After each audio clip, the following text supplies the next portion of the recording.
Hello and welcome back to another episode of NT Movie Reviews, coming at you online and in print format at nicktiffany.com, in audio format wherever you get your podcasts, and on all the social media networks and YouTube at NT Movie Reviews. Today we are here with a new Marvel release, which is going to be predominantly what we talk about. I finally did get around to seeing Star Wars Episode 3 Revenge of the Sith in theaters, like I said I was gonna, and I'm glad that I did.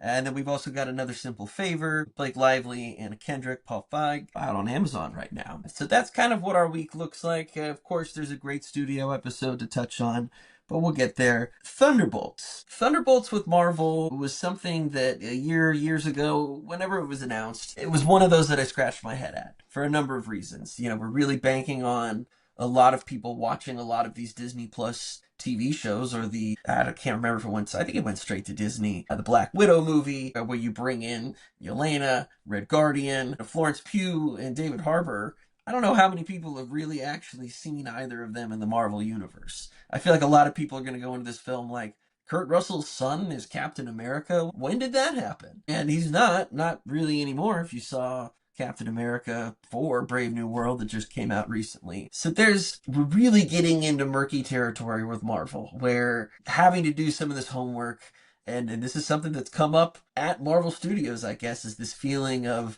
panic almost internally of like, okay, everything that we're doing now is almost like a fan club only thing. That's starting to feel like that, at least, because general audiences are not going to have seen 46 films, 9 TV shows, knowing some of these small, obscure characters. And that's not on them. But, you know, I only can view this film from the lens that I have. I've seen the shows, I've watched the movies, I know all of these characters, and even then, I was still a little hesitant as to how this movie would be executed. I think a lot of people are going to draw Suicide Squad comparisons, and I think there's definitely good reason for that. I certainly came out of the film feeling like I think they did a better job at accomplishing what the Suicide Squad, both of the movies that they did, tried to set out to and didn't achieve in my mind. Doing this whole anti-hero film could go a couple different ways. You really need to devote the time to their teamwork to make a lot of things feel earned. If you're going to put together a team, you would hope that they work together like one. I'm sure, against all odds, these people who have nothing in common, or more than in common than they realize, at least, the result could be chaotic. And what David Ayer did with the first Suicide Squad film tried to touch on some of that.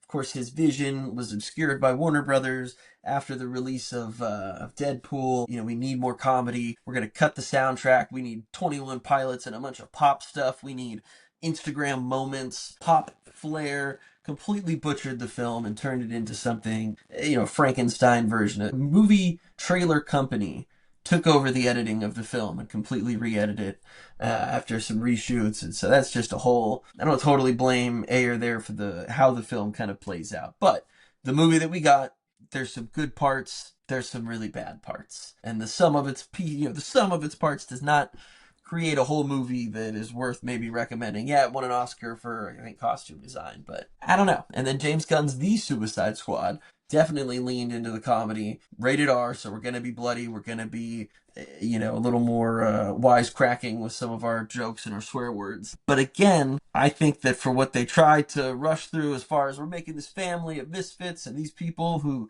feel like they've never belonged and creating a place for them, they do some of that well, but the end result, I don't know, it just didn't resonate with me the same. And again, it felt like, all right, it was fun. It's definitely fun. It was definitely entertaining, but I didn't come away with it feeling like, wow, I really understand why Harley Quinn is how she is. Or, wow, I really get a lot of Deadshot's, yeah, Deadshot's background, or Bullseye, whatever, you know, I don't know.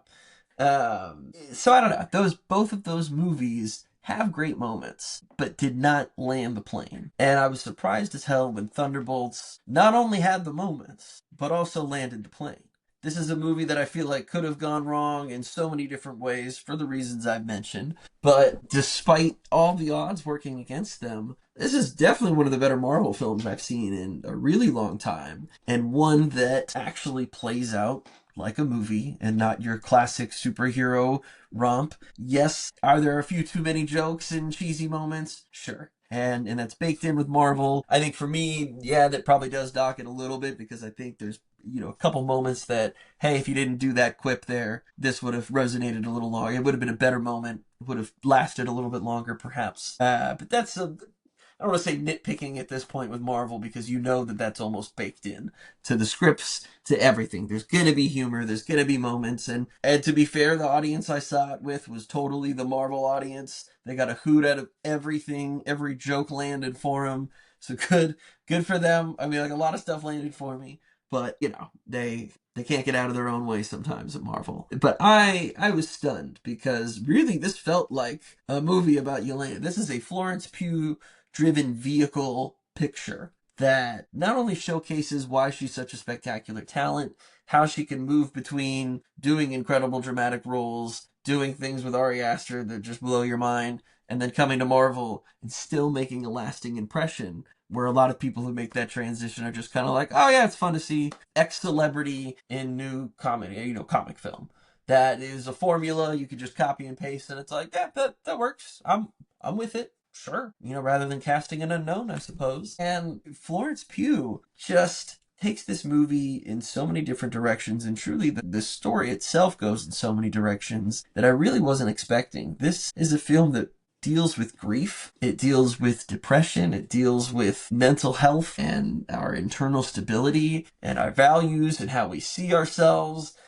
And I was just shocked at how they effortlessly weaved that in with a villain who has this kind of, I don't want to say mood swing, but this ability to have these incredibly high days and incredibly low days, and how that affects their character, their powers, their being, how they interact with other people. It was fascinating. And Louis Pullman, who, son of Bill Pullman, greatest president of movie history, greatest presidential speech in Independence Day. Louis Pullman, fresh off of Top Gun Maverick, coming into Marvel like Danny Ramirez has with Captain America. I thought it just worked so well. Louis Pullman, he was someone that I wasn't too privy to beforehand. I'd seen he'd done some HBO things, but he brings this character, Bob, who is so unassuming, so timid, so curious, and, he's thrown into the middle of this situation where you have all these would-be assassins. I mean, they are assassins, all trying to work for Julia Louis-Dreyfus's character, Valentina, a government woman in this position. For those who have not watched the shows or different things, she, for lack of a better word, is their Amanda Waller. She's kind of setting up this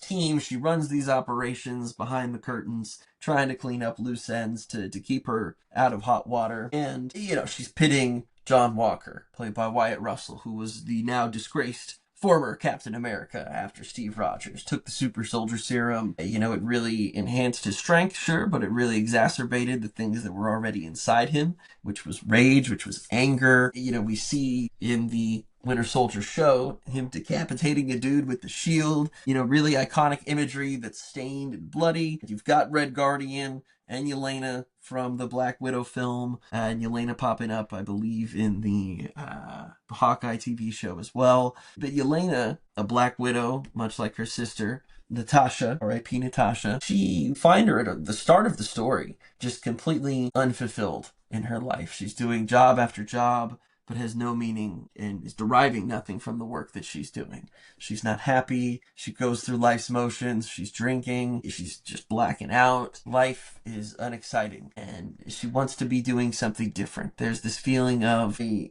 would like to do something more public facing. I would rather maybe try to save people. I don't know. And of course, Julia Louis-Dreyfus is going to laugh that off because, well, no, you're a merc for hire, but sure, one last job, we can make it happen. Of course, that's always the phrase. But watching where she starts in the film and interacting with Bob later in the movie, and two characters who are clearly suffering internally, mentally, physically, and just don't feel safe in this world, who don't feel like they belong or have a purpose. It was really incredible to watch Florence Pugh and Louis Pullman work together, because they play off of one another so well. They've got a great chemistry. It feels real. It feels like the conversations they're having, the little jokes, the silent admissions, thoughts, feelings of grief, it just really all rings true how it's presented throughout the film. And I'm telling you, nobody was more surprised than me at how well they pulled off all of these different characters who, yes, have killed people. They have been bad people, but they've also had some pretty screwed up things done to them to get them to this place. Watching them fight through themselves and then fight for one another was the kind of thing where when you go to a superhero movie, you're like, this is what it should be. This is a team who faces adversity individually and together. And despite everything inside them telling them, I'm a failure, I can't do this, don't get up, don't try again, it's pointless, there is this feeling of, people are counting on me.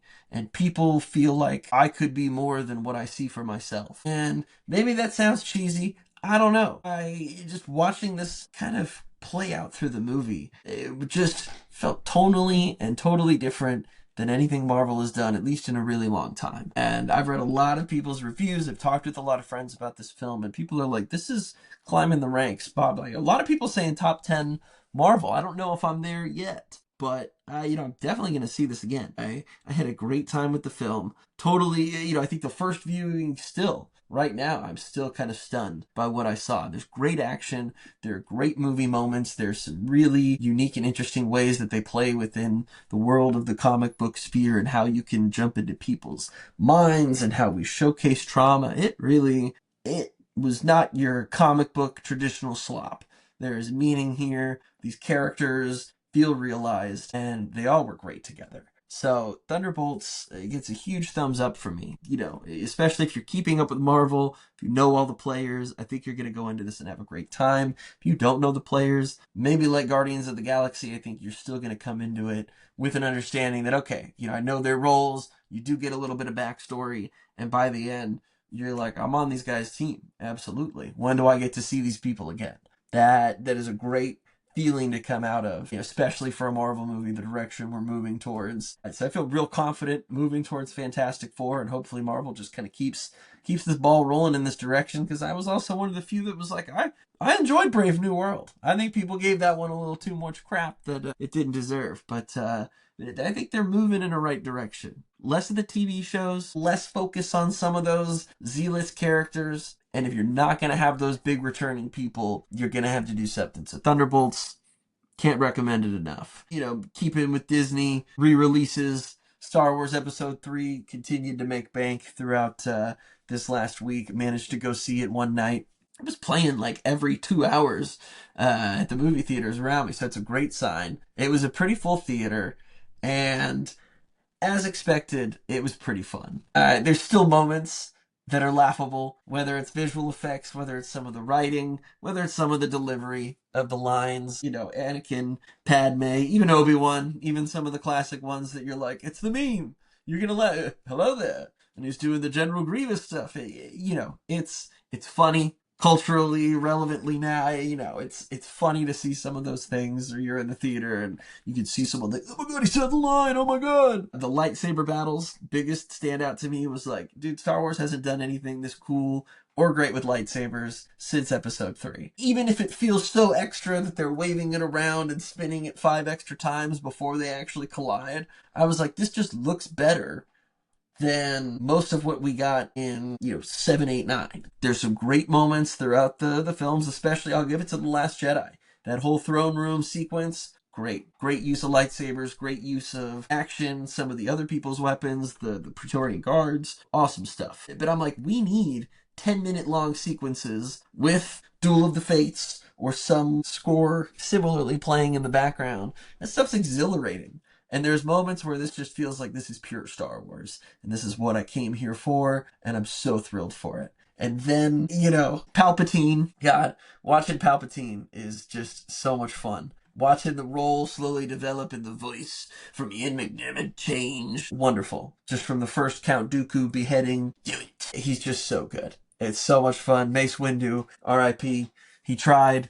Great seeing Chewbacca again briefly. I don't know. They're fun moments. It was great seeing Joel Edgerton at the very end when Luke's with Aunt Beru and Uncle Owen, kind of looking out over the dual sunrise at Tatooine, sunset. So I don't know. It was fun. It was fun. There's some silliness in there. And then there was some stuff where I was like, they were ruthless when it came to killing some of these people. So I did appreciate that. Because for all the aspects of the prequel films that were a little cheesier, a little more geared towards children, there are some pretty stark and, contrasting moments where you're like, whoa, that's really dark. And, that's kind of screwed up. He totally just destroyed that youngling. Or was he choking that youngling? damn, and pregnant Padme. It's like, it's tough. This is tough. I don't know. It feels kind of like a different movie sometimes, but Ewan McGregor, definite standout of that film. Obi-Wan is some of the best of Star Wars. So that's something that the prequels did well. Even hearing Yoda mention Qui-Gon Jinn again and training through the Force, we don't really see much of that. I remember the Obi-Wan show. Maybe he popped up at one point or another. But again, that's like these Star Wars shows. Other than Andor, it's in one ear, out the other. Nothing has been so lasting that Star Wars has created content-wise. Mandalorian is the closest we've gotten. And even then, they still manage to screw up Mando half the time. So, Star Wars, I don't know what they're doing. You got the Ryan Gosling movie coming out in the future now with Sean Levy, and that just has, it does nothing for me, truthfully. I'd rather not see Ryan Gosling in a Star Wars movie, if I'm being honest. But anyways, I digress. Another Simple Favor is out on Amazon now. Paul Feig, great director. Love him, from Heat to Bridesmaids to so many of these great Melissa McCarthy, especially vehicles, Spy, Ghostbusters. He is awesome. He is a great, great writer. He's funny, and I love Anna Kendrick. Blake Lively, I go back and forth with. I think that she does more than her husband when it comes to their roles, as far as playing different characters. This film, if you saw the first Simple Favor film, you know that there's kind of an element of campiness built into this film. There's a lot of humor. I don't want to use the C word, but in the newfound sense that it's C word E. That's, as the kids would say these days. How it approaches some of the characters in the dialogue, you're like, okay, this is not quite soap opera-y, but we're close. And of course, it feels, telenovela-ish in some of the things that are going to happen. Anna Kendrick, she was good. She was fine. I think that I would rather see her in something else, truthfully. I think that at times this film was not making fun of itself, but I don't know if it knew what it wanted to be. It was trying to be a lot of things at first, and it was really tackling a lot of different mediums. We're going to try doing some digital podcasting. We're going to have this grand trip to Capri for a wedding. Nobody knows who this husband is. We're going to bring everyone back from the first movie. There's obvious awkward tension because Anna Kendrick is the reason that Blake Lively ended up in jail. So there's a lot of moments where they're very curt with one another and they're very sharp with the dialogue and the things that they say. But I feel like 30 minutes into the movie, I was kind of like, all right, I'm waiting for this to pick up a little bit or get a little bit funnier if we are going to really delve into the campiness. And it's 2 hours. I don't know why I thought it was an hour and a half, but an hour and a half into the movie, I'm like, okay, we're still here. We're still doing this bit. Still just, I don't want to say phoning it in, but the movie did nothing for me, really. And I hate to say it. I like most of whoever's involved here. I wanted it to be funny. I wanted it to be good, but it just didn't.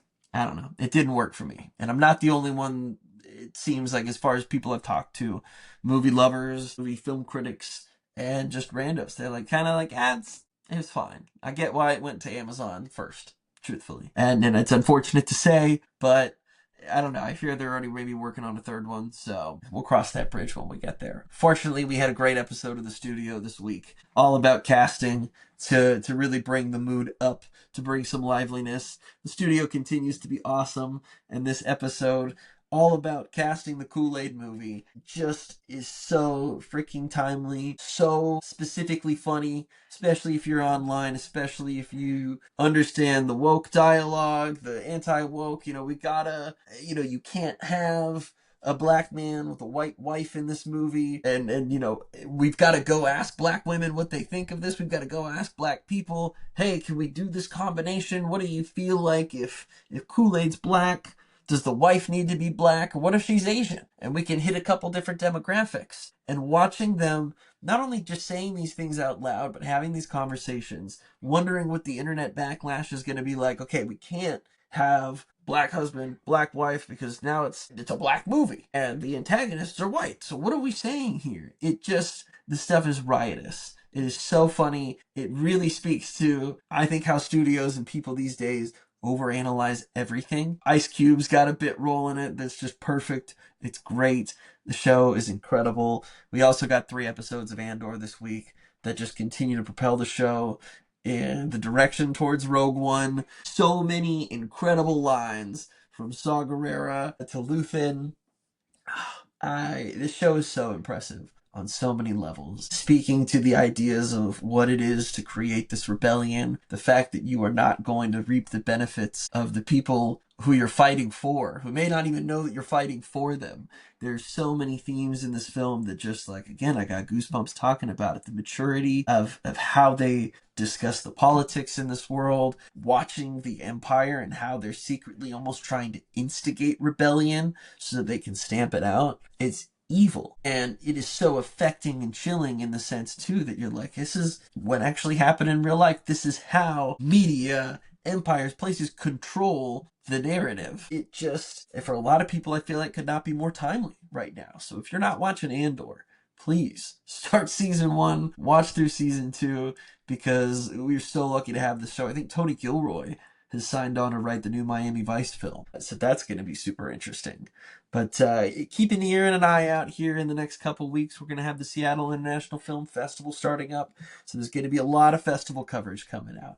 Interviews, capsule reviews, talking about what you need to see if you've got the time. It's like a 3-week festival, so you all should have the time, especially if you're in the area. It was so much fun. So fortunate to be back doing it again this year, so keep an eye out for that. And as always, follow NT Movie Reviews, all the social media networks, YouTube, podcast platforms, and nicktiffany.com. Thanks again for tuning in. Have a great rest of your day.